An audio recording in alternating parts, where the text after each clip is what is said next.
අපිට තාත්තා කෙනෙක් වෙලා හිටියා. වැඩ කරපු තැන් වලින් සපෝට් එකක් නැද්ද? දැන් මටත් හදන්න පුළුවන් රූල් පෙති.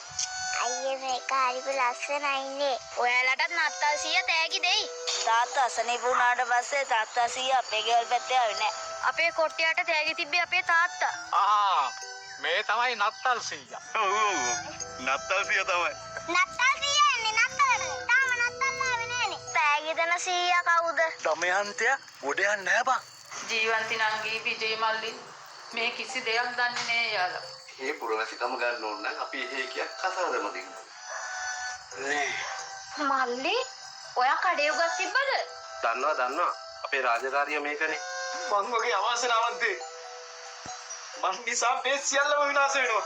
අර විජේසේකර මහත්තයා සල්ලි ඔක්කොම බේරුවා. ඔක්කොම උඹේ අතට දෙන්න කිව්වා. ඌට උඹට උදව් කරන්න ඕන නම් කෙලින්ම එන්න තිබ්බනේ. උඹ මේ කරලා ගිය දේවල් වලට උඹගේ මූණක් බලන්න වටින්නේ නැහැ. වරින්වට අමාරුයි.